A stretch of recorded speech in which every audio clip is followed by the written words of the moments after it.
básicamente, como había anunciado, vamos a hablar sobre la toma de decisiones y básicamente voy a tratar de presentarles las distintas teorías sobre tomas de decisiones que existen. Son distintas teorías sobre la racionalidad humana, porque estas teorías son las que se ocupan de ver cómo decidimos y cómo podemos decidir mejor. Así que espero que a lo largo de este encuentro tengan algunas herramientas como para poder decidir mejor, porque de eso se trata. Es una especie de caja de herramientas lo que nos ofrece la filosofía, como para que podamos comprender mejor el mundo y también, ¿por qué no, tomar mejores decisiones?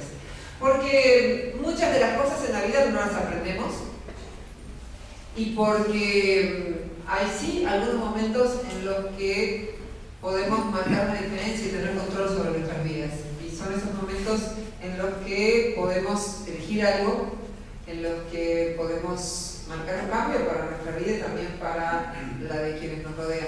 Y me gustaría contarles una historia, la de Gina Iyengar, que es una investigadora de teoría de la decisión, que es hindú, aunque vive en Estados Unidos, es ciega, y dice que sus padres, antes de que ella naciera, decidieron irse a vivir a los Estados Unidos porque en la India no tenían muchas posibilidades económicas. Entonces la madre llegó antes de que el padre arribara, y en una noche de mucha nieve y estando sola en la casa parió, la tuvo a ella, a Gina, y después llegó el padre y les empezó a ir bien en Estados Unidos, y como a los 7 años, cuando el padre iba al trabajo, murió de un ataque al corazón y la madre tuvo que llevar adelante sola a toda la familia. Sin embargo, ella dice, mis padres eligieron algo, eligieron una vida mejor para ellos y para sus hijos. Claro, hay cosas que no eligieron. No eligió parir en un día no muy conveniente, no eligió tener un ataque al corazón. Y me pareció una buena síntesis de cómo nuestra vida se va desarrollando entre cosas que no elegimos y cosas por las que sí hemos optado. Y lo importante en esos pocos o muchos momentos en que podemos elegir algo relevante, esas decisiones que te cambian la vida, es tener algo de control sobre nuestras vidas, que nuestra vida sea nuestra máxima obra de arte, y por eso es que nos interesa brindar herramientas para que eso pueda desarrollarse en mejores términos. Así que yo voy a hacer básicamente una suerte de recorrido a través de, por un lado, la teoría evolucionista de la toma de decisiones, es decir, cómo influyen cuestiones biológicas de manera no consciente. Después voy a hablar de la teoría clásica, racional de las decisiones. Después voy a hablar de la teoría de la racionalidad limitada y después voy a hablar de la teoría de las perspectivas. Las dos últimas le valieron el premio Nobel a quienes la crearon, Herbert Simon una y Daniel Kahneman la otra. Vamos a hablar en un lenguaje sencillo, así que no se asusten porque va a ser comprensible. Vamos a empezar con las raíces evolutivas de la teoría de la decisión, que influyen de una manera no consciente, especialmente en lo que se llama el pensamiento rápido. Cuando no tenemos todo el tiempo del mundo común para decidir algo, supongamos, cuando vamos a cruzar la calle y se nos viene un auto encima, el miedo es una estrategia biológicamente adaptativa justamente para que no nos pongamos a evaluar los pros y los contras de salir rajando, sino que podamos preservar nuestra propia vida. Y por eso es que hemos sido dotados del miedo, ¿no? Las emociones están en una parte del cerebro que compartimos con los mamíferos y son estrategias biológicamente adaptativas para que podamos decidir rápidamente. Si nos atacan, la ira está en función de la defensa propia, no en la cultura en donde en general la ira ya no salva la vida, sino que suele generar grandes conflictos por pequeñas cosas. No digo siempre, pero uno de los problemas de la ira es que es una reacción que estaba al servicio de la supervivencia cientos de miles de años atrás y que hoy a veces es desproporcionada para la problemática que se nos presenta. El miedo, la ira y las emociones son en general formas rápidas de resolver problemas. Esas son las emociones. No siempre de la manera más adecuada, pero bueno, es el cerebro que existió antes de la parte más nueva, que es el córtex prefrontal, lo que está detrás de la frente, y que tiene que ver con lo que compartimos con ciertos primates, con el planeamiento de objetivos a largo plazo, con la fuerza fuerza de voluntad, con otro tipo de cuestiones. El miedo antes, es decir, para nuestros antepasados, era básicamente la preocupación por no ser comido y por tener algo que comer. Esas eran las dos preocupaciones básicas: evitar los predadores y encontrar algo para comer. Por eso lo nuevo nos podía comer con más probabilidad que lo viejo. Por eso nos genera mucha más confianza lo conocido, porque lo conocido era menos probable que nos atacara, mientras que lo nuevo no se sabía muy bien por dónde podía venir. Hay mucha influencia en la toma de parejas, en la elección de parejas, desde lo biológico. No solemos ser conscientes de eso. En la naturaleza, no solo entre las hembras humanas, las hembras son mucho más selectivas que los machos.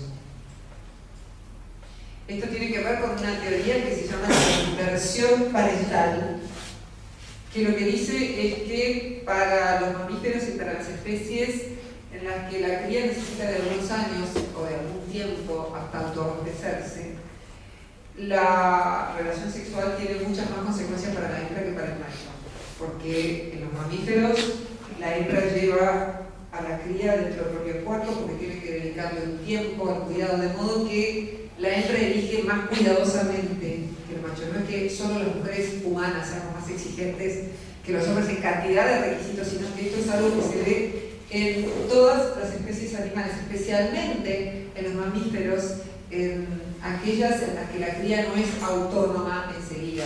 Pero hay un montón de factores que influyen, incluso en el atractivo físico. Hay estudios que muestran que nos resultan más atractivas las personas que nos recuerdan a alguna otra o que hemos visto de alguna manera en el pasado. Y lo que hacen en general las hembras animales no es evaluar los atributos de todos los machos que se les cruzan, sino que en general eligen 3 o 4 y a partir de ahí encuentran algo lo suficientemente bueno, que en general es o el más poderoso, lo que llamaríamos el macho alfa, o el que tiene más fuerza, o el que muestra un plumaje más atractivo, o el que baila de manera más interesante. Esto también existe entre los animales, o canta como los pájaros de manera más armoniosa. Hay una cuestión que han encontrado algunos psicólogos evolucionistas. Uno de ellos es un libanés que se llama Gad Saad, que trabaja en la Universidad de Canadá, una universidad que se llama, ahora voy a decir el nombre de la universidad, que es una universidad canadiense, que descubrió que en todas las culturas, porque así es como descubren las influencias evolutivas, cosas que se repiten en todas las culturas, en todas las culturas los que hacen regalos más importantes son los padres de la novia y no los padres del novio. ¿Por qué? ¿Por qué razón evolutiva puede ocurrir esto? No porque se la quieren sacar de encima, como dijo el grupo anterior. Es difícil de decorar, ¿verdad? Porque el gusto para que se despierte. No es fácil. Lleva el don de la vida, posiblemente. Sí, algo más específico. Por supuesto que la explicación de los investigadores es una hipótesis.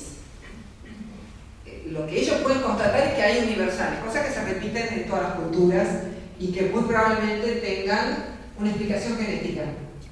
Después bien, la hipótesis de por qué ocurre no deja de ser una hipótesis porque es en algunos casos muy difícil de corroborar. En este caso la hipótesis de los investigadores es que en estado de naturaleza la maternidad es una certeza, la paternidad una presunción.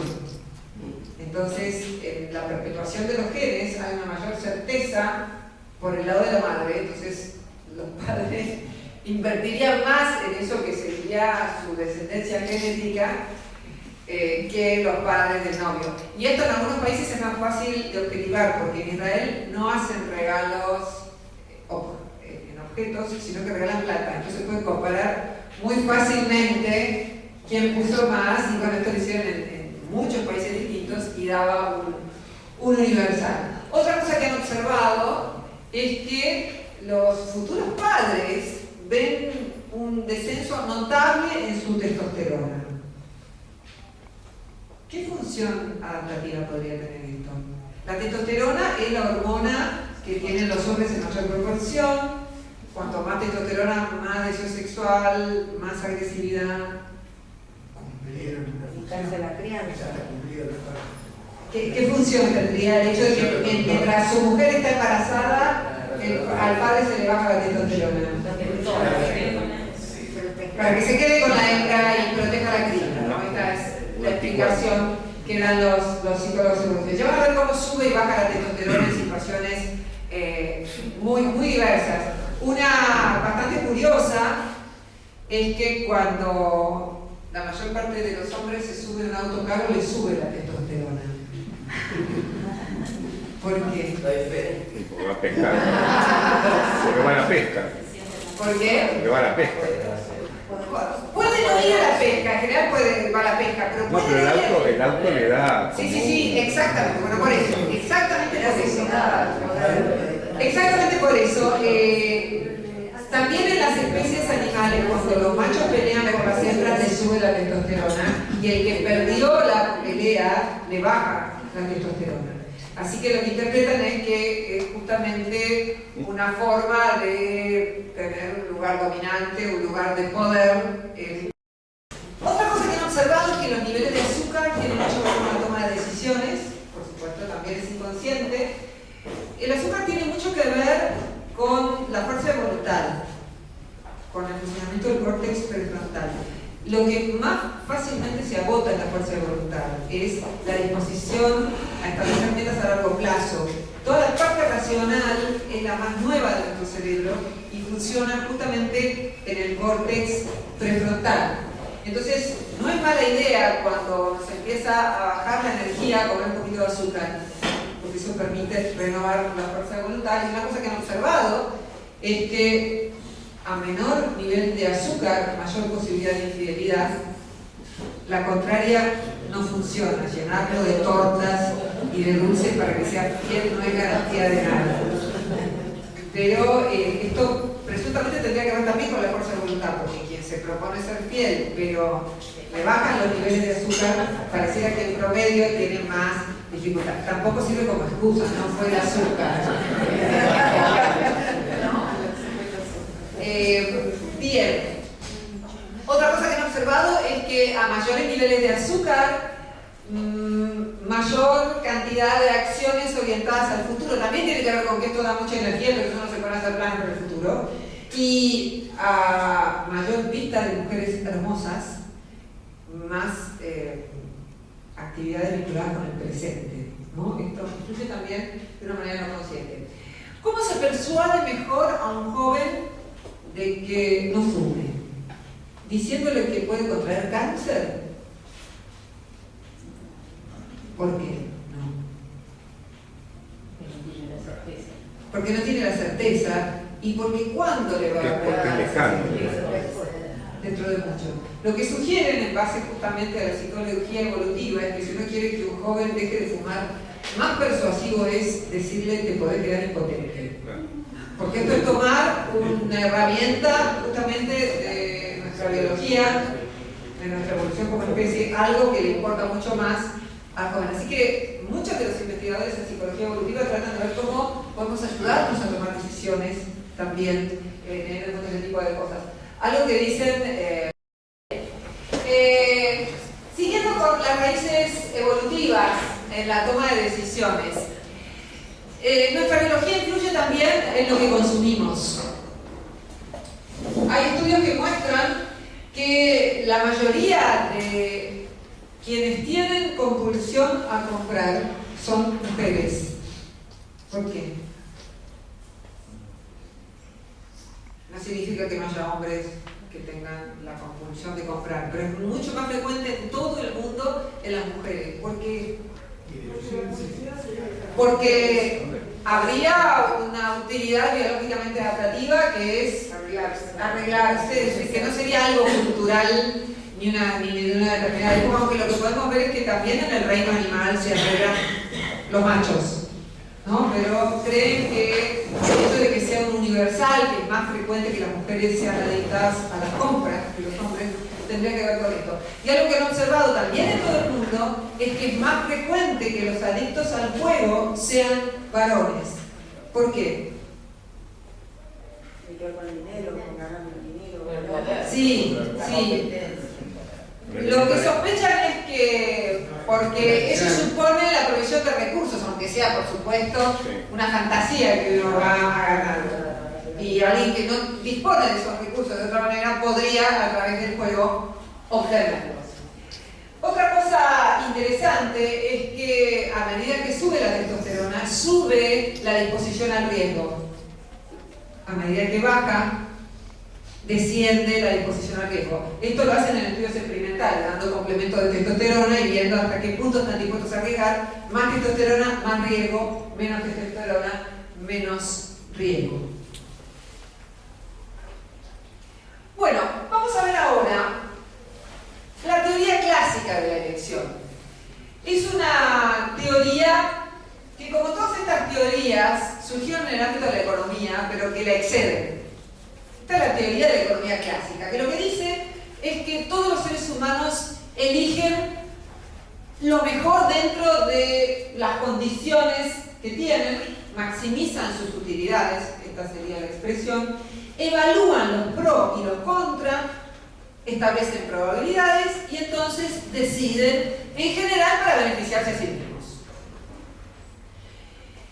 Y es una teoría que hoy en día está siendo muy cuestionada, no porque no sirva para decidir nunca, sino porque es una teoría que en general sirve para decidir allí donde hay mucho tiempo para hacer una elección, allí donde no hay demasiadas alternativas disponibles. Y hay una tercera condición en donde esta teoría tampoco mostraría ser más beneficiosa, que es la que tiene que ver con nuestras limitaciones cognitivas. Esto es lo que no tiene en cuenta esta teoría. Les diría que hasta lógicamente es imposible. En muchas situaciones no tenemos todo el tiempo del mundo para decidir y es muy costoso tardar muchísimo en decidir.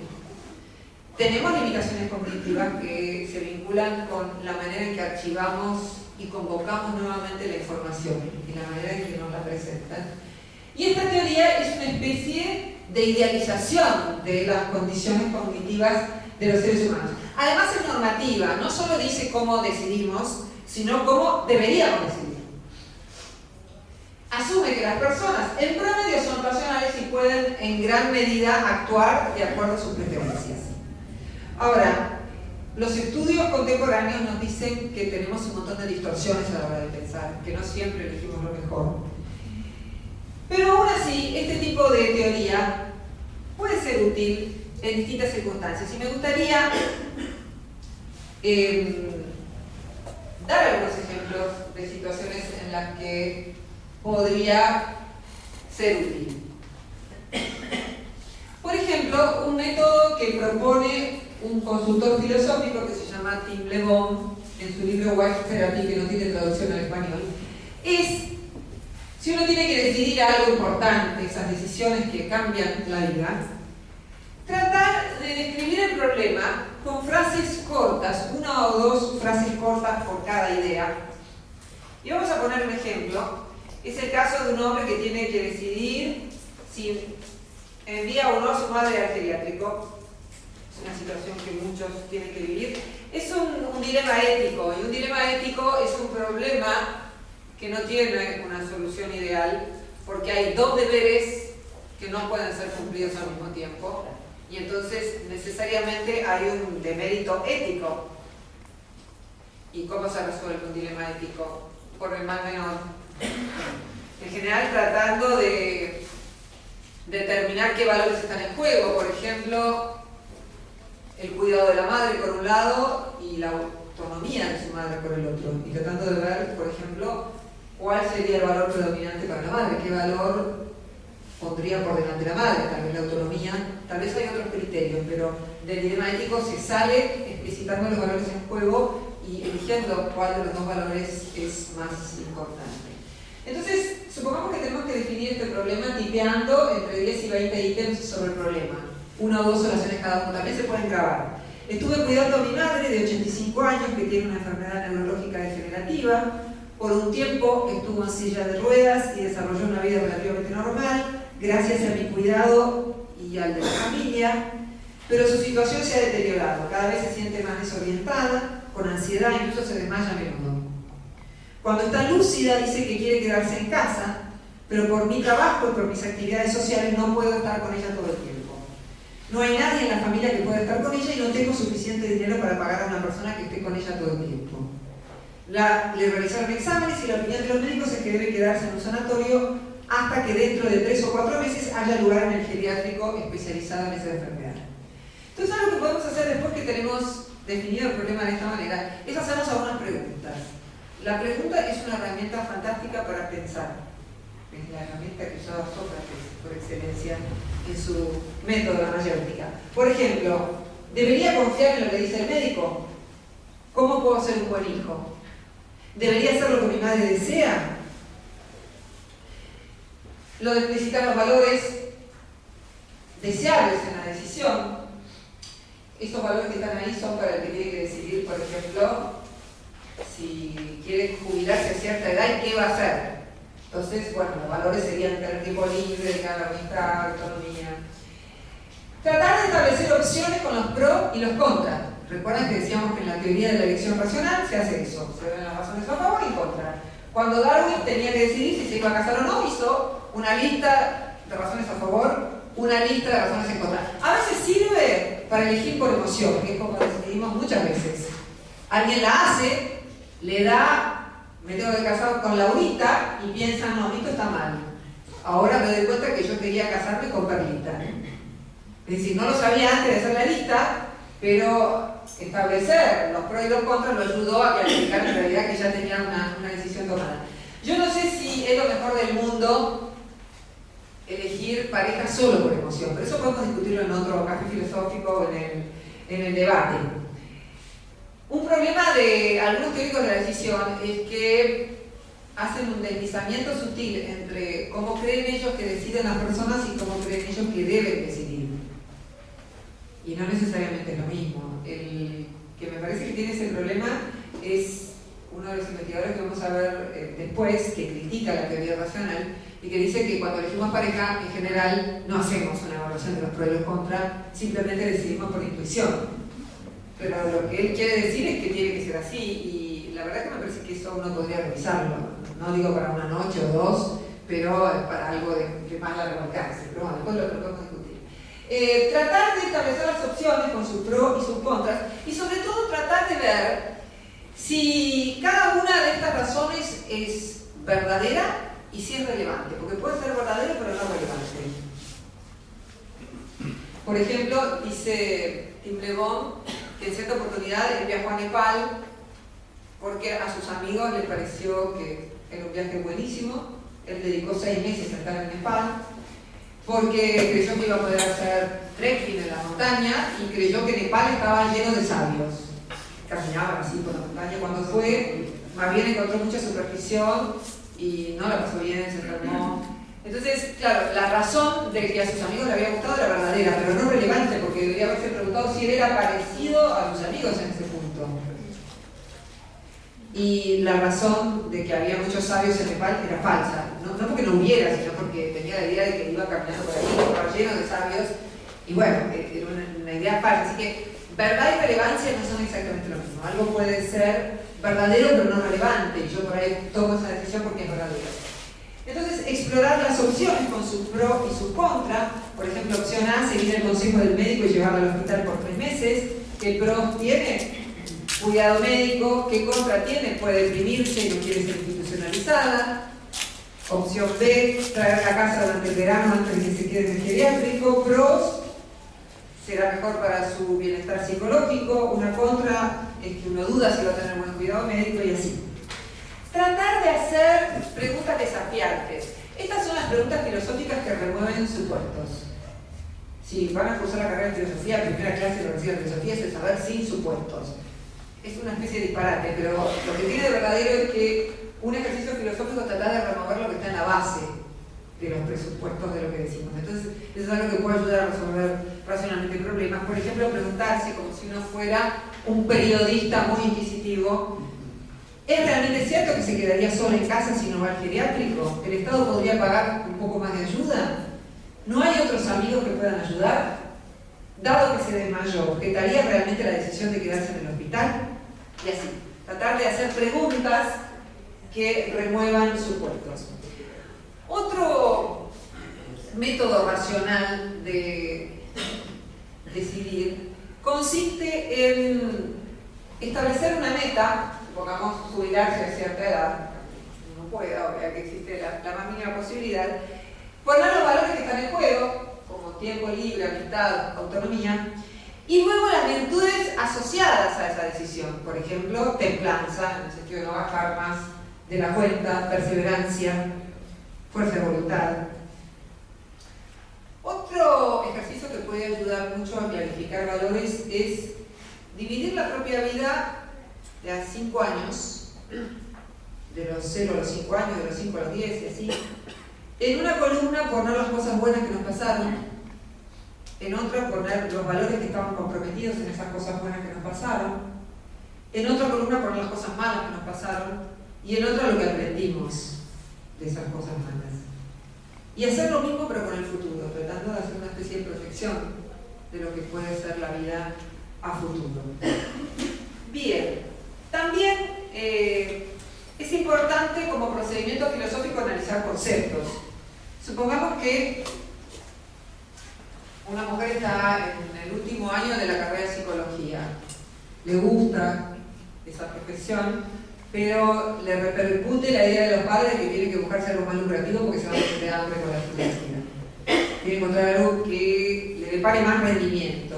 Podría empezar a preguntarse qué cosa es el rendimiento. Si el rendimiento es exclusivamente algo que tenga que ver con lo económico, si hay alguna ambigüedad de palabras con el rendimiento.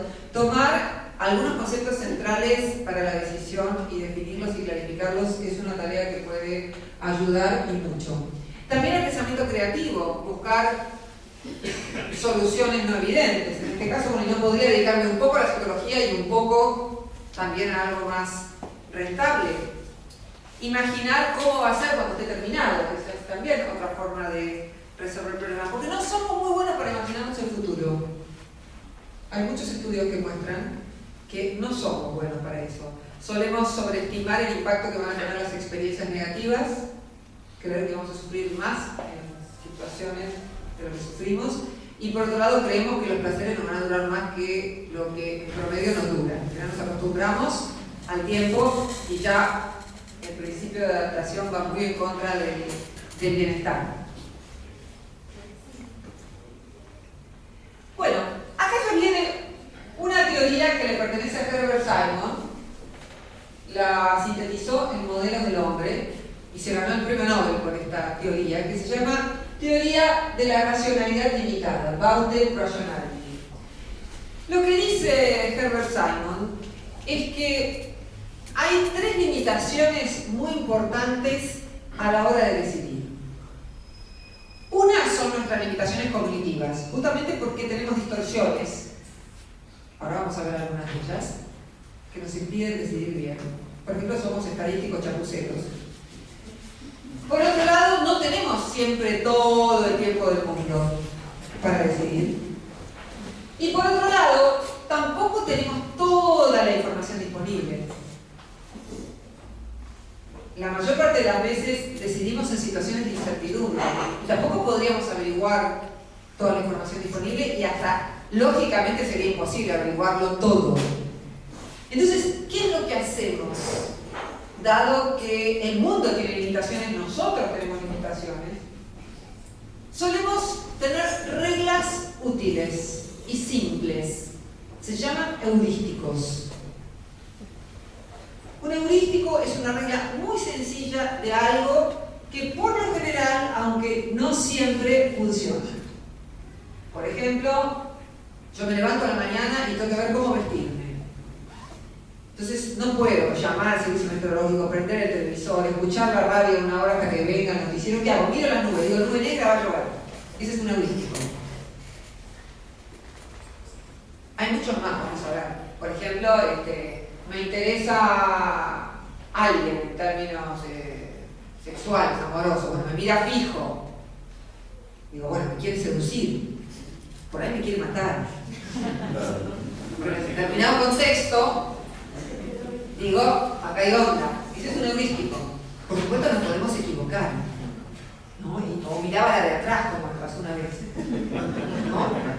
El heurístico es falible, pero es algo que nos permite sintetizar el mundo, porque si no, lo que ocurre es lo que describe muy bien Borges en uno de sus textos.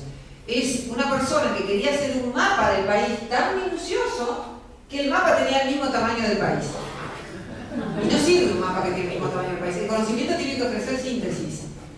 Tiene que hacernos en el mundo que es tan complejo, mucho más manejable. Entonces, los heurísticos pueden ser vistos como una regla que sintetiza la información o que deja mucha información de lado. O podemos pensar que decidimos graficando el mundo en una serie de heurísticos y después decidimos en base a todos esos heurísticos. ¿Cómo nacen esos heurísticos? Por un lado, hay heurísticos genéticos, como el que yo mencionaba recién. La hembra muchas veces ve 3 machos y elige entre esos 3. No, hace una encuesta entre todos. O no los mira a todos, sería lógicamente imposible. Cuando encuentra algo lo suficientemente bueno, se queda ahí. Ese también es un heurístico. Lo mejor es enemigo de lo bueno. La mayor parte de nosotros, y esto es una de las cosas principales que tengo para decir hoy, no porque debamos ser así, sino porque la mayor parte somos así. Cuando encontramos algo lo suficientemente bueno, nos quedamos ahí. Supongamos que yo tuviera muy poca ropa en el ropero. 5 remeras, 5 pantalones, 5 blazers. Matemáticamente, si busco todas las combinaciones, son miles y cientos de miles. No puedo, antes de vestirme cada mañana, hacer todo eso. ¿Qué es lo que hacemos cuando nos vestimos en general? En general elegimos de 2 o 3 cosas, encontramos algo bueno, ahí me quedé. Y así solemos elegir en todas las cosas. No digo que sea el único procedimiento, lo que digo es que más allá de que haya personas más perfeccionistas que otras, de hecho se llaman maximizadores, aquellos que pueden estar toda una tarde buscando un pantalón cuando deberían invertir media hora. O sea, siempre dicen, y no me estaré perdiendo algo mejor con la pareja, con los productos que compran, etcétera, etcétera. Y hay satisfactores, personas que cuando llegan a algo lo suficientemente bueno se quedan ahí. Pero todos somos en algún sentido satisfactores, dice esta teoría. Porque no podríamos vivir si no decidiéramos cuando encontramos algo lo suficientemente bueno. Entonces, también esta teoría habla de nuestras limitaciones cognitivas, esto que decía antes, para guardar información, para convocarla. Más pensamiento no siempre es mejor, dice esta teoría. De hecho, cuando tenemos algunas limitaciones en nuestro conocimiento, a veces podemos elegir mejor. Dice esta investigadora de la que hablaba recién, la hindú Gina Inchegar, que cuando yo era chica quería ser aviadora, pero se estaba quedando ciega, no era la mejor idea que se le podía ocurrir. Y ser ciega, dice ella, me ayudó a tomar muchas decisiones, porque muchas veces cuando se estrecha el camino, es cuando las opciones aparecen más claras. De hecho, hay unas cuantas investigaciones de Barry Schwartz que muestran que cuando las opciones superan cierto número razonable, las personas están más insatisfechas con lo que hicieron. ¿Por qué? Porque les queda la sensación de que pueden elegir lo mejor. La elección es un descarte. Sí, y porque tienden a arrepentirse más. Eligen algo y dicen, no, me estaré perdiendo de algo mejor. Lo elegía Juan, pero no habría sido más feliz con Pedro. ¿No? Hay más arrepentimiento cuando las opciones superan un número. Claro, en los países de formación liberal nos dicen que cuanta más libertad, cuanta más opciones, mejor. Pero eso en los experimentos científicos se ve que no es así, que no siempre más es mejor. Hay 2 experimentos que hicieron en este contexto teórico. Uno, pidiéndole a un grupo de mujeres que eligieran un cuadro de regalo entre 5, se lo llevaban a la casa, y a otro grupo le pidieron que describiera los cuadros antes de elegir uno. Y al mes la llamaron y les preguntaron si estaban satisfechas con lo que eligieron. Estaban mucho más satisfechas las que no describieron los cuadros, es decir, las que no pudieron explicitar cuáles eran las bondades o las fealdades del cuadro. Esto no significa que toda decisión irracional o intuitiva siempre es mejor. Tal vez los que se mueven dentro de esta teoría lo sugerirían más que yo. Mi crítica a esta teoría es que si bien los heurísticos pueden ser inteligentes, no necesariamente son una muestra de la idiotez humana, como a veces los de otra teoría de la decisión querrían hacer ver, pero son falibles, ¿no? Entonces me parece que hay como un crédito excesivo a veces a la intuición en esta teoría. También muchas veces puede determinar mejor algo, por ejemplo, cuál es la ciudad más poblada de un país, alguien que no sabe nada, o que sabe muy poco. Hice un experimento con alemanes y con norteamericanos preguntándoles cuál es la ciudad más poblada. El heurístico que usaban los alemanes era la que les sonaba más, porque era famosa. Y acertaban más que los norteamericanos que conocían más las ciudades, porque evaluaban más información. Y entonces el juicio se distorsionaba, se secaba. Bien. Hay muchos estudios científicos que dan como resultado heurísticos. Es decir, un heurístico no es solo una regla intuitiva que en general, pero no siempre funciona. También puede haber un estudio científico que dé como resultado un heurístico. Por ejemplo, hay un heurístico para en una sala de emergencias determinar si alguien tiene altas probabilidades de un ataque al corazón. Le hacen 3 preguntas. ¿Por qué? Porque no tienen todo el tiempo al mundo para empezar a investigar. Entonces tienen que tomar 3 de los factores más predictivos. Y en muchas áreas de la medicina se opera así. También en los aeropuertos, para ver si alguien puede estar llevando una bomba. La contra de este procedimiento heurístico es que puede vincularse mucho con los estereotipos. Entonces yo voy por la calle, veo a un chico que tiene cierto color en la piel, cierta edad, cierta vestimenta, y cruzo, porque pienso que me puede robar. Y el pobre chico que por ahí no me quiere robar, dice, claro, como soy morochito, las mujeres van y cruzan. Y uno no puede menos que cruzar porque siente que por ahí, en medio de la noche, la vida corre peligro. Ese es el problema que tienen los estereotipos, que muchas veces funcionan, pero muchas veces fallan también. Y se pueden generar discriminaciones de todo tipo con los heurísticos. Bien. Hay una definición de heurístico allí, es una regla sencilla para orientar la toma de decisiones y permite decidir con menos esfuerzo, ¿no? Ignora parte de la información, es rápida y a menudo, aunque no siempre, es eficiente. Claro, los llaman ecológicamente racionales a los heurísticos porque se mueven en el contexto.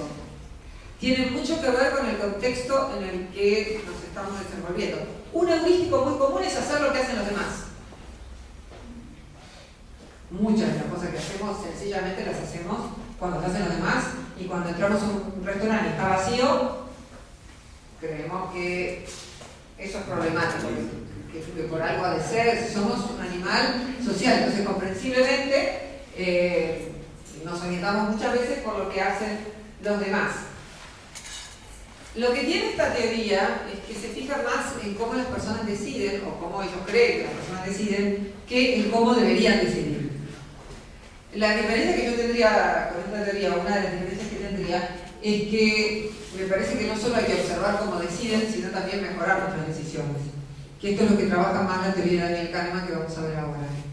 Esta teoría, a mi modo de ver, acepta de forma muy acrítica la intuición. Es una teoría intuicionista, que tuvo muchos aciertos y que sirve para tomar decisiones, pero a mi gusto tiene algunas limitaciones. Y la diferencia que yo veo entre la teoría de Kahneman y la de Herbert Simon, que es esta, la de la racionalidad limitada, es justamente que Kahneman tiene una visión más crítica de los sesgos, porque muchos de estos heurísticos, de estas reglas sencillas, pueden convertirse en distorsiones. Por ejemplo, una muy común es aquella que juzga como más probable lo que me puedo imaginar con más facilidad. Se llama sesgo de representatividad. Así es como las personas creen, como la prensa habla más de accidentes de avión que de auto, que es más probable morir en un accidente de avión que en uno de auto. Y no, esto tiene que ver con que la prensa, cuando hay un accidente de avión, lo publicita, y cuando hay un accidente de auto, ya no. Y para algunos investigadores tiene que ver también con el hecho de que en la edad de piedra los seres humanos se movían en grupos pequeños, de a 10, 15 personas. Entonces, si muchas juntas tenían un accidente, la propia vida peligraba. Entonces, nos impacta más que mueran 10 personas todas juntas en el mismo momento que mueran 100 en 3 días. Hay otras explicaciones de por qué le tememos más en general a los aviones que a los autos, pero esa es una de las más poderosas, es una explicación evolucionista.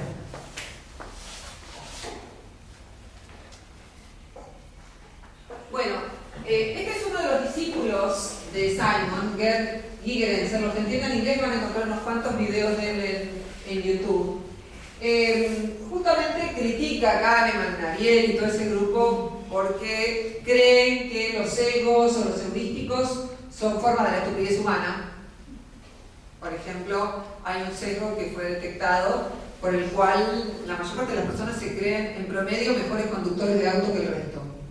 Más ética, más un montón de cosas, ¿no? Son todos egos del ego, digamos así. Lo que dice él es que no es un signo de estupidez sentirse mejor conductor que el resto, sino que surge del hecho de que la mayor parte de los automovilistas no tienen accidentes. Aunque, por supuesto, si el marco de comparación es que el medio de transporte es más peligroso, es por lejos el más peligroso de todos cuantos existen. De modo que una información central o un criterio central que podemos dar en esta charla es el que tiene que ver con los dos párrafos que están abajo. Es decir, si estamos en una situación de incertidumbre en la que la información es limitada y en la que el tiempo también lo es, nos conviene manejarnos con heurísticos, con reglas sencillas. Ahora vamos a poner un montón de ejemplos de esas reglas. Y simplificar. Y es lo que solemos hacer además. Si la situación es de peso, pero tenemos mucho tiempo para decidir, podemos acceder a más información y las alternativas no son ilimitadas, ahí sí sirve mucho más la teoría de la elección racional. Establecer los pros, los contras, calcular probabilidades. Entonces, en realidad, el método que usamos para decidir dependería mucho del contexto, por eso llaman a esta teoría ecológicamente racional. Porque ecología refiere al medio ambiente, depende de la situación. Si tenemos que tomar lo que Kahneman llamaría el pensar rápido o el pensar despacio, que tiene más que ver con lo racional, el pensar despacio. De hecho, el libro de Kahneman, el único, así para el gran público que publicó, para el gran público, que es un ladrillazo así, que pueden conseguir en librerías, se llama Pensar lento, pensar rápido, ese es el título.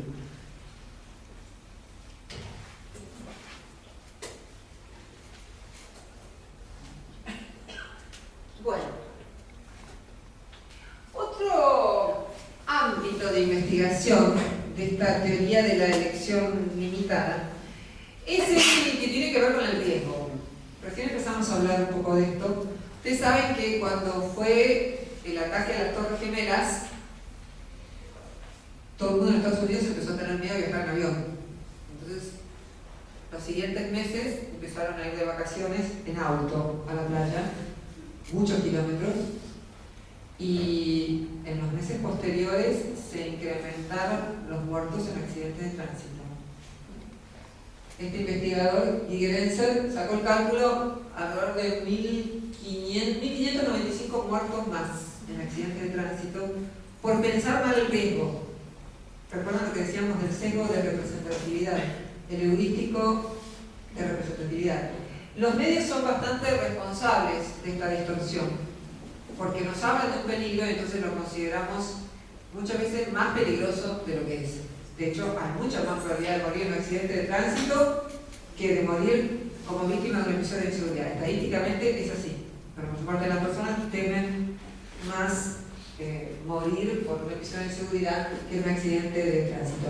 Hay una persona que hizo un cálculo. Si uno viajara en avión 4 veces por mes y hubiera un atentado terrorista por mes, uno tendría una posibilidad de 540.000 de morir en ataque terrorista, o sea, muy baja. Por eso decía que somos estadísticos chapuceros. En general nos sirven las estadísticas, pero en muchos casos nos puede costar la vida. Otro caso bastante renombrado fue en Inglaterra. Se divulgó que un anticonceptivo aumentaba la posibilidad de contraer trombosis. Entonces muchas mujeres estaban tomando, hubo mucho más embarazos y 13.000 abortos más en los meses subsiguientes. ¿Por qué? Porque esas mujeres, por la manera en que era presentada la información, evaluaban como mucho más riesgoso, sin preguntarse cuán riesgoso es. Veamos qué posibilidad real hay. ¿Cuál es el mal que se puede hacer? El mal entre comillas, ¿no? Es decir, si te pegas un aborto porque no quiere estar embarazada. Por eso él trabaja, Guy Gerenzer, en dos cosas muy importantes. Da cursos para médicos en los que los médicos pueden evaluar mejor el riesgo que corre su paciente. Por justamente cuestiones que tienen que ver con el cálculo de probabilidades. Y también trabaja para que los medios presenten la información de una manera que no tienda a distorsionar el juicio.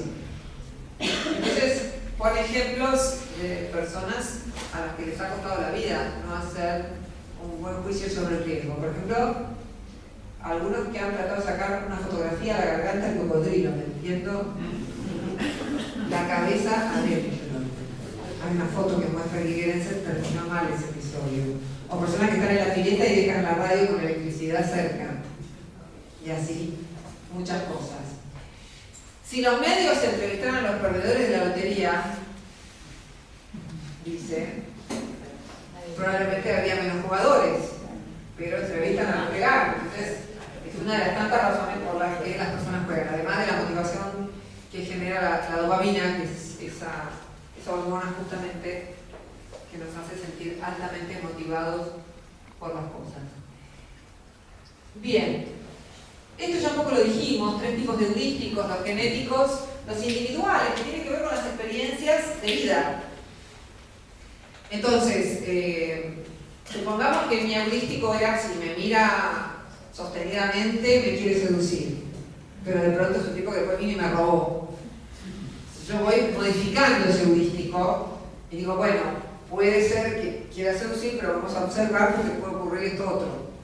Vamos a ver si tengo a alguien atrás que está mirando, de vuelta y miro, ¿no? Así nosotros vamos estableciendo heurísticos en base a nuestra experiencia. Y también en base a lo que nos dicen los demás. Y hay decisiones que tomamos siguiendo el consejo de los demás y otras que decimos, no, bueno, voy a escuchar esto, pero voy a averiguar un poco más también por mi cuenta. Vamos a ver algunos ejemplos de heurístico que puse yo. Imitar a la mayoría. Uno que tengo yo, no tienen por qué compartirlos, son reglas que cada uno va haciendo. Algunos son compartidos, por ejemplo, no poner todos los huevos en la misma canasta. Un tercer premio Nobel, Harry Markovich, economista en este caso, porque los otros dos eran uno politicólogo y el otro psicólogo. No hay premio Nobel ni de politología ni de psicología, se hablaron de economía, justamente porque publicaron en revistas de economía. Pero este sí era economista, Harry Markovich, y se ganó el Nobel por estudiar un sistema con el que las personas invierten su dinero. Un sistema bastante complejo.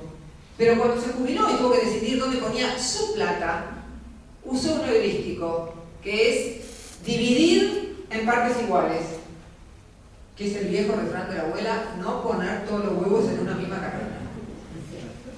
Incluso Guy Gerenzer lo carga un poco porque dice, lo que podría haber dicho es, bueno, no jodamos, esta es mi jubilación, no vamos a andar acá haciendo pruebas. No usó el método que le había valido el Nobel, sino que usó un heurístico. Y dice que hay alguna evidencia de que invertir el dinero así trae más ganancias que cualquier otra forma, no dividir en partes iguales, no todos los huevos en la misma canasta. Un heurístico que yo tengo, no tiene por qué compartirlo, es que si alguien me quiere vender algo y me habla de las bondades del producto, yo trato de buscar alguna otra opinión, porque me parece que esa persona está muy interesada en vender un producto y por ahí o me miente, o si no me miente, puede estar un poco distorsionada su apreciación por el hecho de que quiere vender, o por ahí me está diciendo la verdad. Pero por el mero hecho de que me lo quiere vender, yo prefiero buscar una opinión más objetiva de alguien que no tenga un interés económico.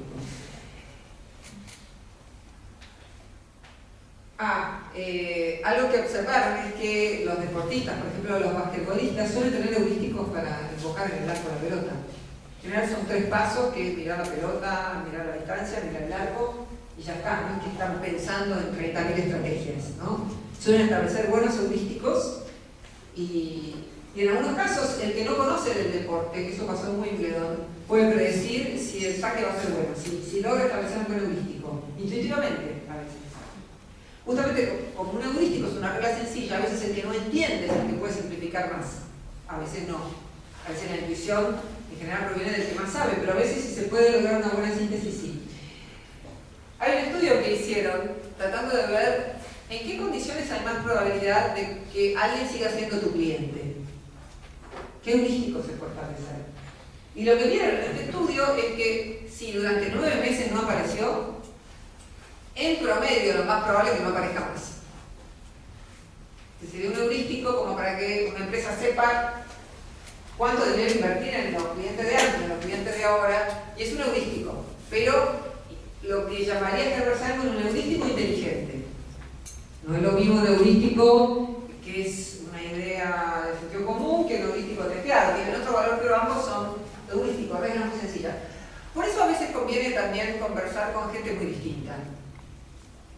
Cuenta la hija de Herbert Simon que cada vez que viajaba en avión trataba de que el otro hablara, ¿no? Y venía con muchas historias de gente muy diversa, porque hablar con gente que no está exactamente en el mismo métier que uno, lo que hace muchas veces es ampliar nuestro horizonte para tomar una decisión. Entonces eso es algo que a menudo enriquece nuestras perspectivas. Por eso Kant nunca quería comer solo, y dicen que invitaba siempre a gente de distintas disciplinas, no quería comer con filósofos.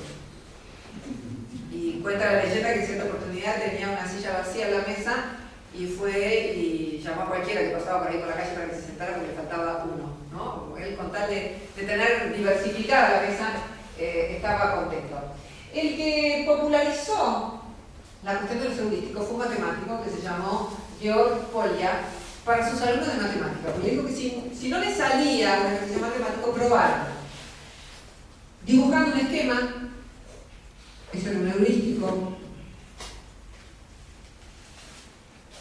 Hacer como si uno ya tuviera la solución y ver qué se puede deducir de eso, es una forma también para tomar una decisión. Si el problema es abstracto, probar a examinar un ejemplo concreto.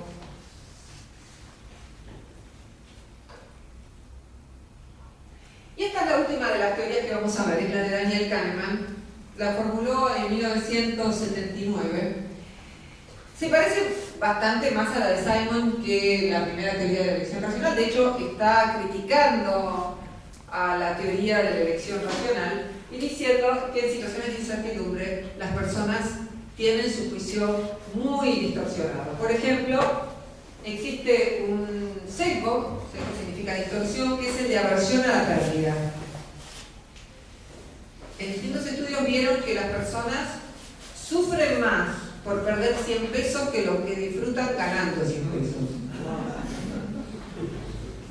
Esto hace que muchas de nuestras decisiones sean conservadoras y prefiramos mantener el statu quo.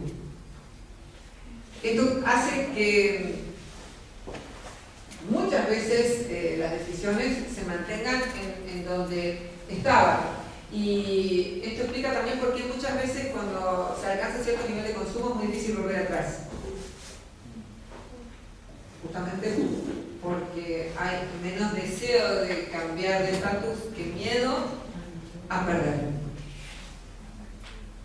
De esta manera también explica por qué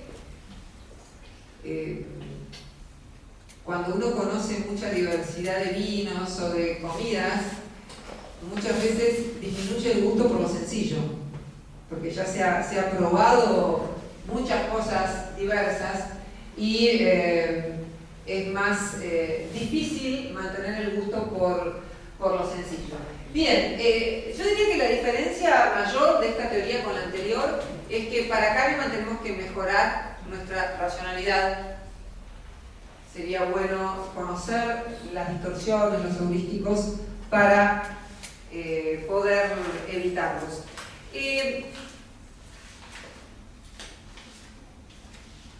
Me gustaría apuntar un par de cosas más vinculadas con este tema.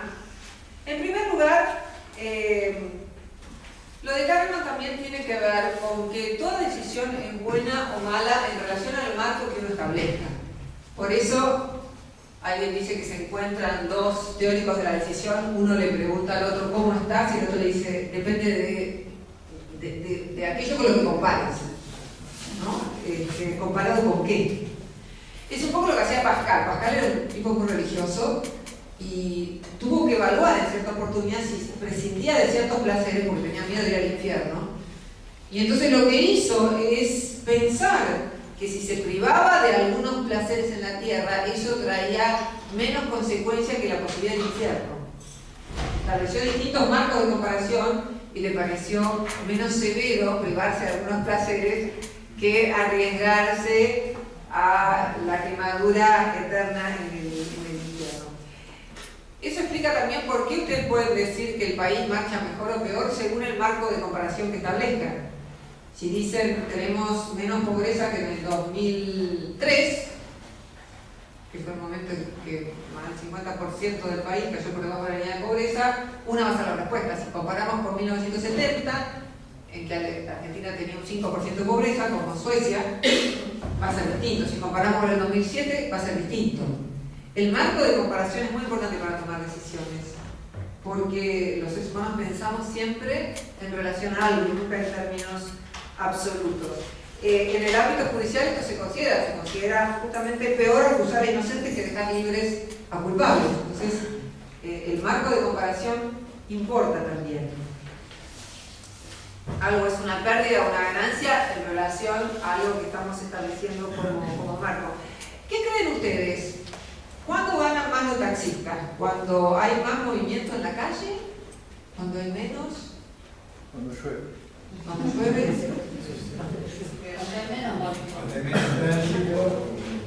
Diríamos que cuando llueve, ¿no? Sábados a la noche. Hicieron un estudio con taxistas y lo que vieron es que el marco de comparación que establecen los taxistas es la ganancia promedio. Entonces, en un día de lluvia o en un sábado a la noche, cuando llegan a la ganancia promedio se retiran, en promedio, no todos. Y un día en el que hay poco trabajo, están más tiempo trabajando hasta que llegan a esa cantidad. De modo que la decisión ahí depende del marco de comparación que uno establezca. Por eso sirve hacer estudios científicos, porque la intuición no siempre se corrobora con los hechos. Un cuento vinculado con el tema del marco. Jaime se cruza con Mauricio y al verle la cara triste le pregunta: Mauri, dice, ¿qué pasa? ¿Por qué estás con esa cara de tujes? ¿Querés saber lo que pasa? Dice, te voy a contar. ¿Te acordás que hace como 2 meses falleció mi vieja tía Reiki y me dejó $30.000? Sí, dice. ¿Y te acordás que el mes pasado murió mi tío Yossi y me dejó $80.000? Sí, dice. Bueno, dice, este mes nada de nada.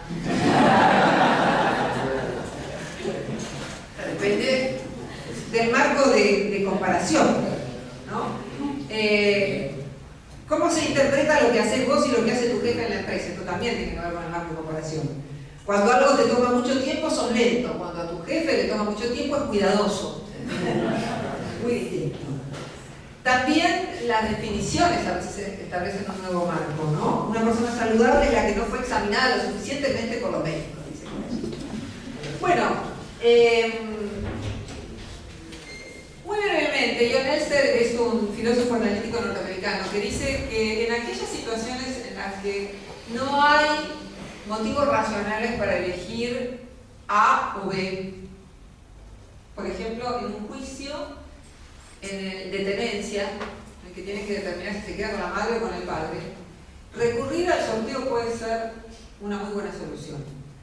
Da en su libro Juicios Salomónicos un montón de antecedentes históricos. Desde la antigua Grecia y la antigua Roma, muchos políticos eran elegidos por sorteo, hasta nuestro servicio militar, los planes de vivienda en Israel eran elegidos por sorteo. Hay infinidad de casos en donde no hay mejores razones para A o B, entonces se evita años de litigar, años de desangrar a los hijos, meramente regoleando la manera. En situaciones en donde verdaderamente ya no se puede llegar a un mejor criterio racional para decidir uno u otro curso de acción, podemos recurrir al azar. Aquí se hacía para el servicio militar, había un plan para adjudicación de autos que tenía que ver con el azar, licencias de radio y de televisión, en fin, da un montón de ejemplos en los que, especialmente cuando los recursos son escasos y cuando hay que asignar tareas desagradables, el mero azar puede ser una forma de resolver un problema. Claro, nos repugna porque en general creemos que todo debe ser decidido por criterios racionales, pero hay un montón de situaciones en las que hay igual cantidad de razones para elegir A o B. Bueno, en estos casos podemos apelar al sorteo. Me gustaría dar dos ejemplos muy breves que tienen que ver justamente con pequeñas decisiones que cambian enormemente la vida, tomados de la vida real. Una mujer que vivía en Paraguay, el padre fiscalizaba con quién podía salir, no le gustaba que saliéramos divorciados, hasta que decidió venirse a Buenos Aires y acá cambió completamente su vida lejos de esa influencia. O un hombre que era muy tímido y un día fue a un boliche a bailar y una amiga le dijo: vos lo que tenés que hacer para encarar a las minas es tomarlas del brazo y decirle con mucha decisión: vamos a bailar. Y a partir de eso insignificante y pequeño, empezó a tomar la iniciativa y cambió, digamos, su destino en una de las áreas que para él resultaba más conflictiva. O también, y esta historia no termina bien, la de una mujer que tiene que decidir si se va con su amante o se queda con su marido. Finalmente se va con el amante, que al tiempo empieza a maltratarla, a maltratar a los hijos, casi termina atropellándola con el auto. Y por cierto que fue una mala decisión, después cuando quiso volver con el marido ya era tarde. Pero lo que me gustaría decir acá es que haber tomado una buena decisión no garantiza un buen resultado, porque intervienen otros factores ajenos a nuestra voluntad, sociales, azar, etcétera. Y ¿cómo? Estadísticamente es más probable que sea buena. Estadísticamente es más probable en contextos estables. En contextos inestables, la propia decisión influye menos. Y tampoco tomar una mala decisión es sinónimo de que el resultado va a ser negativo. Yo puedo haberme dormido y entonces me perdí el avión. Mala decisión. Pero el avión después se cae. El resultado fue positivo. Es decir, nada garantiza el buen resultado, y Kant nos diría, para consolarnos, si con la información que tenías hiciste lo que considerabas justo, porque él está pensando esto en el ámbito de la ética, entonces no termines arrepintiéndote, porque dentro de las posibilidades hiciste lo mejor que podías. Un problema es que Max Weber va a decir que esto en la política puede tener consecuencias muy indeseables, que alguien no se haga cargo de las consecuencias que se siguen de su decisión. Pero me parece que de todas maneras la idea de Kant es bastante útil para no dejar de tener un poco de compasión por nosotros mismos. Este es un concepto bastante reciente que se está proponiendo. No solo la compasión para con los demás, sino perdonarnos un poco más a nosotros mismos respecto a ciertas cuestiones.